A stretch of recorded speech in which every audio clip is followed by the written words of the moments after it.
Ya, kita tahu sebagian akhirnya berpendapat ya, kunjungan Presiden Jokowi ke Lampung ini berdampak signifikan bagi keseriusan pemerintah daerah maksud saya dalam menata infrastruktur di sana.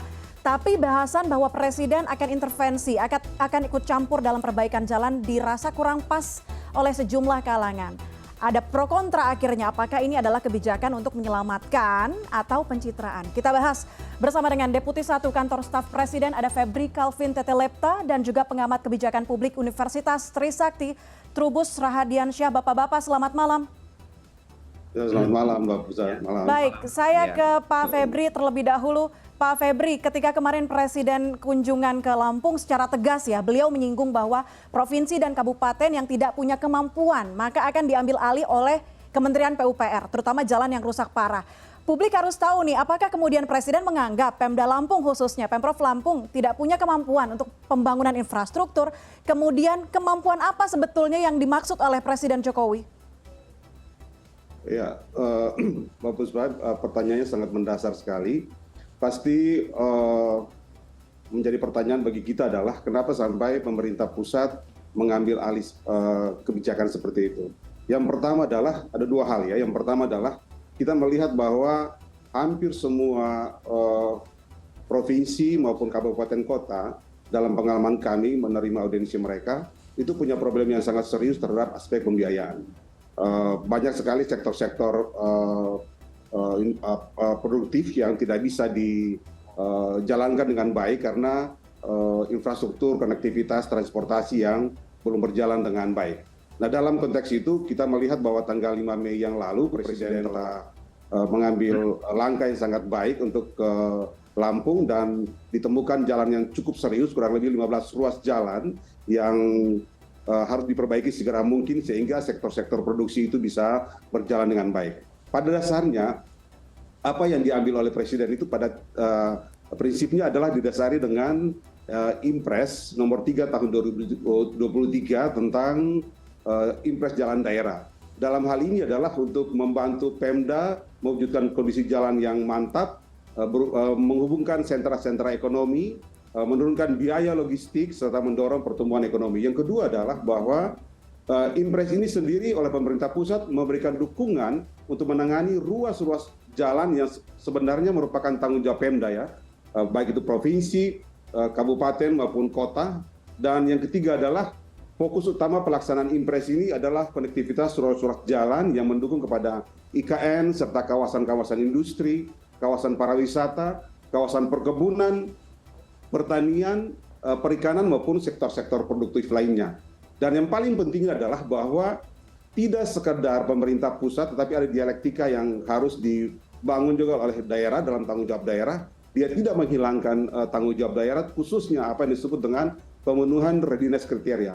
Apa yang dimaksud dengan itu adalah bagaimana kesiapan dokumen perencanaan dari daerah, bagaimana dukungan perizinan dari daerah, bagaimana penyediaan lahan. Ini hal yang paling penting sekali yang daerah harus bertanggung jawab, dan yang penting adalah komitmen dari daerah untuk mengelola dan memelihara jalan yang telah ditangani. Oleh sebab itu kata kunci tadi dari Presiden adalah bahwa tidak semua jalan yang akan ditangani oleh pemerintah pusat lewat Impres ini, tapi daerah-daerah tertentu, ruas-ruas jalan tertentu super prioritas yang dianggap dia bisa mengungkit produktivitas ekonomi masyarakat, pertumbuhan ekonomi baru, konektivitas semakin baik, maka itu pemerintah pusat intervensi. Nah, oleh sebab itu dalam catatan kami paling tidak dalam tahun ini ada jumlah sekitar 1.080 usulan.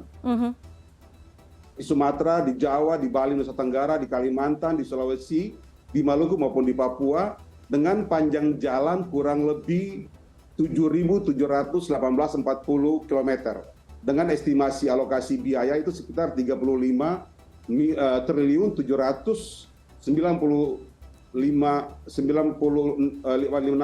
triliun, dan oleh Kementerian PUPR membahas dengan sangat serius, baik itu dengan Kementerian Keuangan, baik itu dengan pemerintah daerah, sehingga didapatkan dana kurang lebih sekitar 32,7 triliun yang menjadi kebutuhan saat ini. Filosofi dari Impres ini adalah bahwa bagaimana pemerintah pusat membantu ruas-ruas jalan super prioritas dari daerah agar bagaimana konektivitas itu dapat dibangun dengan baik, dan yang kedua adalah bahwa pertumbuhan ekonomi itu dapat berjalan dengan baik. Sebab prinsip adalah membangun konektivitas transportasi adalah menumbuhkan kesejahteraan baru bagi masyarakat seperti apa disampaikan oleh Presiden selama ini. Baik, baik. Artinya ada pembagian wilayah perbaikan yang prioritas akan diambil alih oleh pemerintah pusat, tetapi sisanya tetap menjadi tanggung jawab pemerintah provinsi. Nah, kalau soal biaya saya harus konfirmasi, 800 miliar betul? Apakah ini yang disebutkan juga, apakah ini termasuk dengan dana alokasi khusus fisik yang sempat disinggung oleh Sri Mulyani, ada 400 miliar dari DAK fisik? Setahu saya kalau kita baca dengan serius maka kurang lebih 839 miliar itu khusus dana impres yang akan menangani 15 ruas yang ada di Lampung, Mbak. Jadi ini di luar itu, di luar DAU itu sendiri gitu. Ya. Baik, 830 miliar untuk Lampung saja. Saya ke Pak Trubus sekarang. Ya. Pak Trubus, masih mendengar suara saya? Ya. Baik, kalau kita berbicara soal penanganan yang seolah-olah tanda kutip gerak cepat begitu dari Presiden Joko Widodo, ada intervensi untuk memperbaiki jalan nasional termasuk dengan jalan provinsi kota kabupaten di Lampung. Anda melihatnya ini seperti apa? Kalau di media sosial kita lihat ada yang bilang pencitraan, tapi ada yang bilang ini kebijakan untuk menyelamatkan. Seperti apa Anda melihatnya, Pak Trubus? Ya, saya melihat bahwa apa yang dilakukan oleh Presiden itu tidak tepat, Mbak. Karena apa? Karena itu memanjakan, seolah memanjakan daerah, di mana daerah itu jadi tidak siap. Ini kan sebenarnya apa yang dilakukan oleh Presiden itu seperti sindiran gitu, sindiran tamparan lah kepada daerah, bahwa kamu itu nggak siap dalam hal soal otonomi daerah yang selama ini diberikan, di mana sudah diberikan anggaran yang cukup dalam pengertian baik DAU maupun DAK yang diberikan. Itu yang pertama. Yang kedua, bahwa ini akan menimbulkan persepsi bahwa urusan jalan itu seolah-olah menjadi urusan pemerintah pusat nantinya. Meskipun dasar pemerintah benar bahwa ada Impres nomor 3 itu, akan tetapi dalam implementasinya nanti banyak kepala daerah berpikir untuk anggaran infrastruktur jalan itu nanti diperkecil, Mbak. Dan selama ini kita melihat bahwa daerah itu memang ada yang menganggarkan untuk infrastruktur jalan itu kecil, Mbak. Seperti paling banyak itu biasanya untuk gaji pegawai atau untuk biaya birokrasi itu paling menonjol itu. Nah, ini kan menjadi hal yang nggak baik. Ketiga itu saya melihat juga bahwa kepala daerah-daerah seperti juga di Lampung itu kan memang tidak peduli, Mbak, karena itu kan bayangkan udah puluhan tahun itu ya, jalan itu rusak seperti itu, padahal itu daerah yang kategori sebenarnya sumber daya alamnya mencukupi, kan artinya di situ baik tadi disebutkan oleh Pak KSP, Pak Febri, itu ada pertanian, perkebunan, perikanan, dan semuanya itu sangat mendukung gitu loh. Artinya sebenarnya pemerintah pusat harus mendorong kepada daerah untuk daerah-daerah yang kategori potensi sumber daya alam tinggi itu infrastrukturnya harus dipertegas. Artinya di situ pembangunannya harus dioptimalkan. Jadi meskipun dalam hal ini tentu ada pertimbangan-pertimbangan ya, misalnya daerah tidak mampu. Nah, ini kan persoalan daerah tidak mampu itu sebenarnya kan dampak dari kebijakan pemerintah pusat juga, Mbak, yang selama ini selalu konteksnya memberikan kemudahan dalam pemekaran. Itu kan jadi daerah itu yang tidak mampu akhirnya menjadi seolah-olah mampu. Nah, padahal dalam kenyataannya masyarakatnya tidak menambah sejahtera. Tapi khusus di Lampung memang ini mengindikasikan bahwa ada hal-hal yang patut dievaluasi, Mbak, dalam hal ini. Saya rasa apa yang disampaikan oleh Pak Febri dalam hal ini konteks dari Bu Sri Mulyani juga memang dananya sudah cukup besar dengan bagaimana daerah itu memanage. Sebenarnya kepala daerah itu harus inovatif, Mbak, inovatif, kreatif, bagaimana mengatur segala keuangan yang ada itu, jangan sampai jalan itu sedemikian istilahnya untuk kubangan lumpur atau untuk binatang sampai bisa tidur di situ gitu ya, mandi di situ. Nah, ini hal-hal yang menurut saya memang harus dievaluasi secara menyeluruh, Mbak. Sangat tersirat sebagai sebuah sindiran bahwa Pemda tidak mampu begitu ya, kemampuannya untuk pembiayaan dianggap tidak mampu. Tapi Pak Trubus, kalau melihat soal pembiayaan, data dari Kemendagri, pemerintah Provinsi Lampung realisasi belanja APBD-nya bahkan ini di atas rata-rata provinsi 6,7 triliun rupiah. Kalau dengan 830 miliar yang digelontorkan oleh pemerintah pusat, 830 miliar mungkin sekitar 10-15% dari realisasi APBD di tahun lalu. Apa yang kemudian mengganjal, apa yang kemudian harus dikritisi dari tata kelola keuangan ini? Iya, menurut saya tata kelola keuangannya ini jadi masalah transparansi, Mbak, gitu kan. Karena apa? Sesungguhnya kalau memang seperti yang istilahnya award yang didapat gitu ya, artinya reward yang didapat itu harusnya relevan atau korelatif dengan kondisi yang empiris di lapangan gitu. Yang terjadi kan gini persoalannya bahwa apa yang disampaikan oleh Kemendagri sebagai upaya mendorong kepada daerah-daerah lain untuk memicu pembangunannya agar serapan anggarannya baik. Tetapi persoalannya kemudian ketika ini terkait dengan khusus jalan, memang kemudian ini menjadi kontraproduktif kan gitu. Jadi karena apa? Karena justru publik itu melihat bahwa ini sungguh-sungguh nggak serius nggak, karena jangan kemudian kepala daerah begitu yang terlihat di media itu kan begitu istilahnya presiden mengatakan ini akan diambil oleh pemerintah, kemudian kepala daerahnya tepuk-tepuk ya kan, jingkrak-jingkrak sekolah itu menyenangkan. Nah ini kan sesuatu yang kemudian memicu trigger bagi daerah lain akan sama seperti itu nantinya. Itu yang jadi sesuatu itu akan kebijakan itu kan ada jangka pendek, jangka menengah, jangka panjang. Nah, tentu dampaknya bisa saja efek dominonya di jangka panjang seperti itu. Nah, ini yang harus dihindari.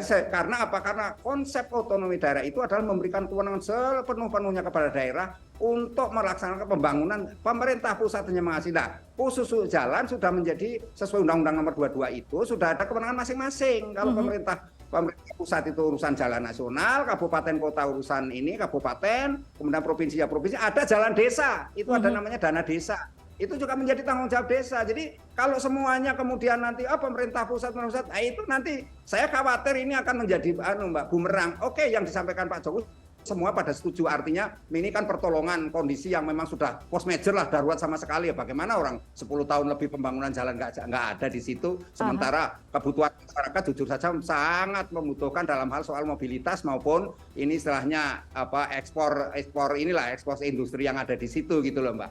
Oke, khawatir menjadi bumerang, takut ada ketergantungan dari pemerintah daerah kepada pemerintah pusat. Saya harus tanya Pak Febri, tanggapan kalau tadi Pak Trubus menyatakan bahwa tidak tepat rasanya Presiden Jokowi intervensi soal perbaikan jalan di desa-desa, di daerah, khususnya di Lampung. Mbak Puzar, Pak Trubus, ada ruang yang saya mau jelaskan sedikit. Pertama adalah tentang otonomi daerah. Betul apa yang disampaikan oleh Pak Trubus benar bahwa kewenangan diberikan, keleluasan diberikan oleh undang-undang kepada daerah untuk mengelola daerahnya, tetapi ingat bahwa ada tanggung jawab. Tanggung jawab yang paling penting adalah bahwa dia harus diikuti dengan tanggung jawab untuk mengelola jalan daerahnya dan membangun jalan daerahnya yang lebih baik. Nah, apa yang diputuskan oleh pemerintah dalam hal ini Inpres nomor 3 tahun 2023 itu, dia tidak menegaskan tentang tanggung jawab daerah untuk membangun jalan daerah itu sendiri. Tetapi ruangnya adalah bahwa ada sektor-sektor produktif yang tidak terkoneksi dengan jalan transportasi, maka pemerintah pusat mengintervensi. Tetapi dia tidak menegasikan tugas kewajiban daripada pemerintah daerah untuk membangun jalan daerahnya sesuai dengan tupoksi kewenangan jalan provinsi oleh provinsi, jalan kabupaten kota tetap akan berjalan dengan baik. Nah, sampai di tingkat itu bahwa tidak semua ruas jalan itu akan diintervensi oleh pemerintah pusat. Hanya jalan-jalan yang saya sampaikan tadi, jalan-jalan super prioritas. Nah, dalam konteks ini maka PUPR sangat siap dengan kriteria yang sangat ketat. Jadi tidak memberikan keleluasan, kemanjaan kepada daerah untuk bisa senaknya untuk mengusulkan dan bisa memperbaiki jalannya sesuai dengan keinginan mereka, lalu pemerintah pusat turun dengan sebebas-bebas, tidak. Tetapi ada seleksivitas terhadap kebutuhan yang super prioritas itu dimaksud. Nah, sebab itu yang kedua adalah bahwa harus ada juga pembinaan pengendalian dari Kementerian Dalam Negeri yang dimana ketika menyusun Impres ini juga terlibat sehingga kejadian di Lampung itu tidak boleh terulang lagi. Ini penting sekali karena bertahun-tahun pemerintah daerah abai dengan tanggung jawabnya. Nah, dalam konteks itu dua perspektif itu terhadap terhadap otonomi daerah. Yang pertama adalah tugas telah terbagi habis. Apa dikerjakan oleh pemerintah pusat, apa dikerjakan oleh provinsi, apa dikerjakan oleh pemerintah kabupaten dan kota, itu tugas telah habis dengan tanggung jawab untuk membangun jalan. Nah, pada saat itu ada ruang-ruang produktivitas yang dirasa sangat memerlukan intervensi pemerintah pusat untuk meningkatkan produktivitas masyarakat atau daerah untuk kesejahteraan masyarakat, maka pemerintah pusat masuk dengan Impres nomor 3 itu sendiri. Jadi Impres ini sendiri tidak membajakan daerah, malah dia harus mempertegas bahwa kalian tetap harus serius terhadap tupoksi di daerah masing-masing sesuai dengan kewenangan untuk bagaimana mengalokasikan anggaran infrastruktur untuk kesejahteraan masyarakat. Jadi apa yang disampaikan oleh Prof.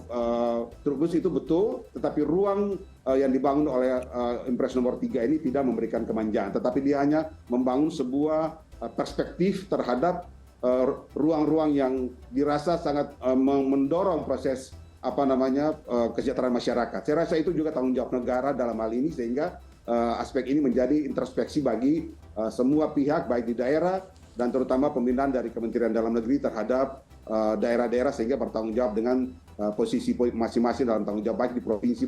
Oke, Pak Trubus, dengan masyarakat kita awasi terus ya bagaimana realisasi Inpres tadi tidak memanjakan pemerintah daerah. Tapi Pak Febri, saya harus tanya lagi, sejak kemarin viral begitu, banyak lagi bermunculan video protes warga.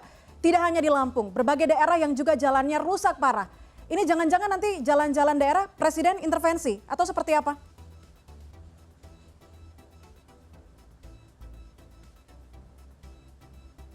Pak Febri. Oke, nampaknya ada gangguan komunikasi dengan Pak Febri. Saya ke Pak Trubus. Pak Trubus masih bergabung bersama kami? Iya, Mbak. Baik, Oke. Pak Trubus, tadi kalau berbicara soal ketakutan, kemudian takut ada ketergantungan, ada kekhawatiran akan ketergantungan dari sejumlah pengamat begitu ya.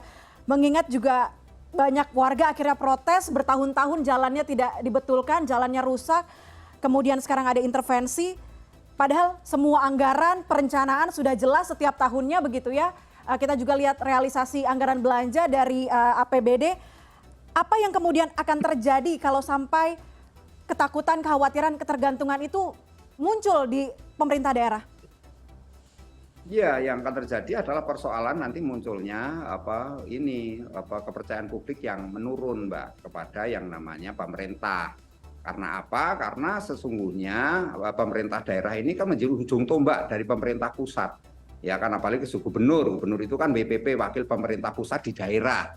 Ya, sehingga dia itu harus bertanggung jawab terhadap daerahnya mewakili pemerintah pusat. Nah, dengan demikian apa yang terjadi di kabupaten kota, jalan-jalan itu adalah menjadi tanggung jawab. Benar apa yang disampaikan Pak Febri itu, kebijakannya sesuai dengan Inpres nomor 3 itu, akan tetapi itu perlu juga sebagai pemikiran untuk daerah itu ketika mengambil kebijakan itu betul-betul memperhatikan kondisi real yang ada di lapangan gitu loh. Tetapi persoalannya kan pengawasan ini menjadi sangat krusial, di mana kemudian seringkali daerah itu mengabaikan hal-hal yang sifatnya dibutuhkan oleh masyarakat. Di satu sisi juga masyarakat sendiri jadi seperti ini, Mbak, berpikir bahwa cara-cara yang disampaikan saluran-saluran selama ini ada, misalnya harusnya mereka menyampaikan melalui musrembang ataupun melakukan melalui ombudsman ataupun itu kemudian mencari cara-cara dengan cara viral-viral seperti itu. Itu kan juga nggak benar menurut saya. Karena kemudian seolah-olah sesuatu harus diviralkan dulu baru mendapat perhatian. Nah, ini kan juga hal-hal yang menurut saya menjadi hal yang buruk, Mbak, gitu. Oke, Pak Trubus, tapi kalau melihat intervensi Presiden Jokowi kemarin setelah viral langsung datang ke Lampung, sampai ada isu bahwa mobil Presiden terjebak yang kemudian diklarifikasi juga oleh Istana. Anda melihatnya apakah intervensi ini terjadi karena tahun politik atau seperti apa, Pak Trubus? Ya, kalau mau dikaitkan tahun politik bisa saja, kan, tetapi sebenarnya pada waktu lalu, waktu di Sumatera Utara, sebenarnya Presiden juga dibawa oleh gubernur ke jalan yang rusak itu. Rusak-rusak, justru gubernurnya terbuka, kemudian dibawa ke tempat yang betul-betul rusak, sehingga di situ diambil kebijakan adalah melalui perbaikan yang cukup signifikan. Dari sana sudah selesai. Nah, ini harusnya kan menjadi ditiru oleh daerah lain. Memang ada jalan-jalan yang memang sudah dalam kondisi kritis gitu ya, harus menjadi istilah perhatian dari pemerintah pusat. Namun demikian, hal ini kan juga harus dilihat bahwa kalau kemudian daerah itu selalu menutupi ketakutan akan ada pemerintah pusat tahu, kemudian seperti Aji Bandung Bondowoso kemudian dalam semalam melakukan perbaikan, ujuk-ujuk ada anggaran yang sebenarnya harus melalui DIPA. Ini kan sesuatu yang menurut publik kemudian ada apa sesungguhnya, dan di sini kemudian publik juga sekali lagi harus menyalurkan aspirasinya, tuntutannya, karena ini belakangan juga menjadi ini di daerah-daerah lain juga menular, Mbak. Ini kan kontenjen dalam pengertian ilmu sosiologi ya. Karena menular sehingga orang terdorong untuk melakukan hal yang sama. Nah, ini kan menunjukkan citra kita jadi makin tidak baik dalam arti bahwa manajemen dengan adanya otonomi daerah itu kepala daerah tidak semata-mata urusan politik pencitraan belaka. Ada daerah yang kemudian pada mau supaya incumbent ini terpilih kembali, jalannya diperbaiki ketika mau pilkada, itu juga ada, Mbak, itu. Jadi ini kan hal-hal yang sebenarnya oleh pemerintah pusat harus didorong dan kalau perlu tidak hanya sekedar reward, tapi juga ada punishment juga kepada mereka-mereka agar tidak sesuka hati membuat kebijakan yang berujung kepada merugikan publik. Nah, karena itu perhatian Presiden kepada publik memang tidak hanya dipahami sebagai itu bentuk pencitraan, tetapi lebih dari itu adalah supaya daerah itu fokus gitu loh. Fokuslah kamu pada urusanmu, bahwa urusan jalan adalah sebagai dikatakan Pak Febriansyah sudah sesuai kewenangan masing-masing gitu loh. Jangan kemudian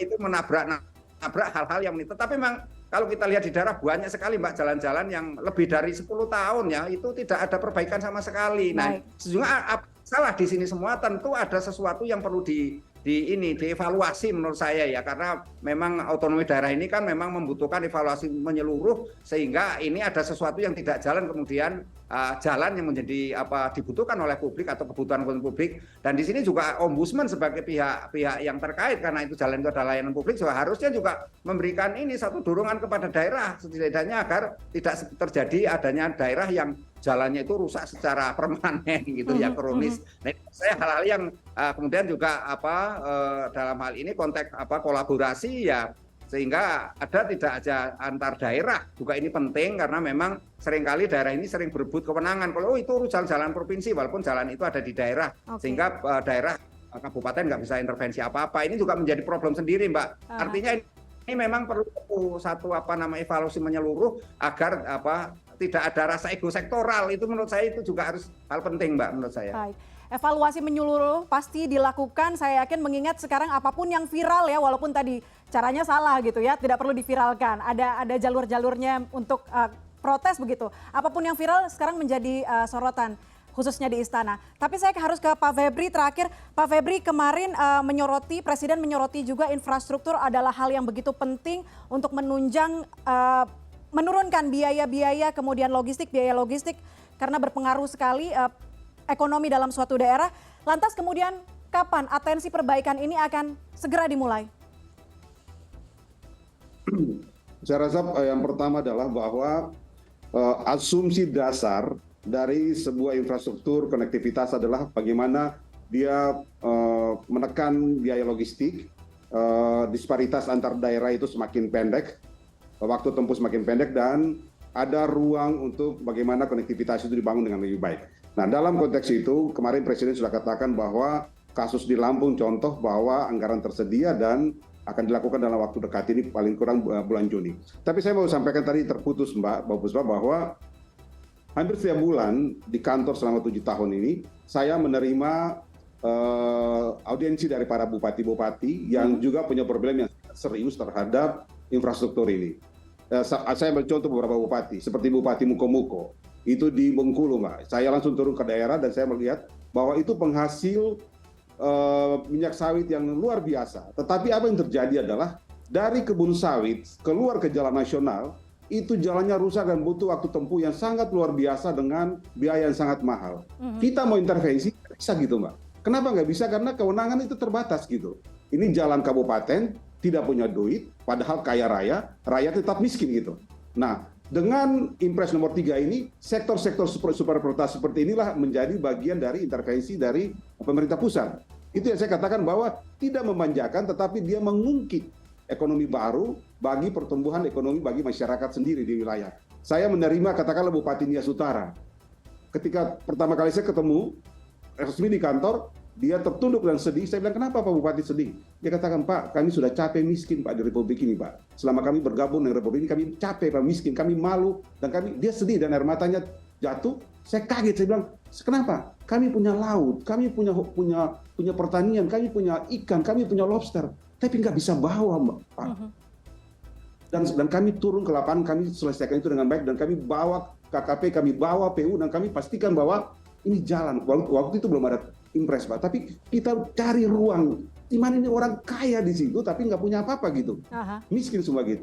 Kayak contoh di Maluku Pak, satu pulau di Maluku itu ada pelabuhan di timur, ada pelabuhan di barat, satu pulau. Ketika musim ombak di timur, orang di pelabuhan barat. Ketika musim barat, ombak orang di pelabuhan timur. Tapi konektivitas jalan itu nggak jalan. Asumsi dasarnya bisa aja kerak gitu.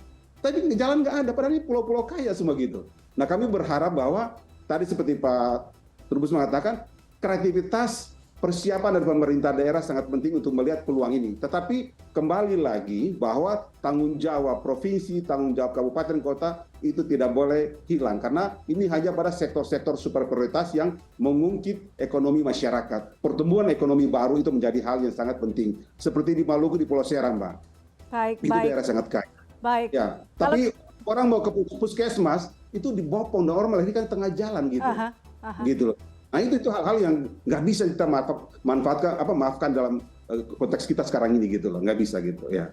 Oke baik, kalau kita mendengar tadi ada audiensi dari kepala-kepala daerah ke istana bagaimana memperbaiki jalan rusak di daerah, kita harapkan tidak menunggu hal-hal yang viral dulu baru ada atensi begitu ya ke jalan-jalan rusak di daerah-daerah oleh pemerintah pusat dan juga berkoordinasi dengan pemerintah daerah begitu. Bapak-bapak terima kasih banyak karena waktu kita terbatas, mungkin nanti kita akan membahas lebih lanjut lagi. Terima kasih banyak Febri Calvin Tetelepta, Deputi 1 Kantor Staf Presiden, kemudian terima kasih banyak Trubus Rahadiansyah, Pengamat Kebijakan Publik Universitas Trisakti. Bapak-bapak, salam sehat, selamat malam. Selamat malam, ya.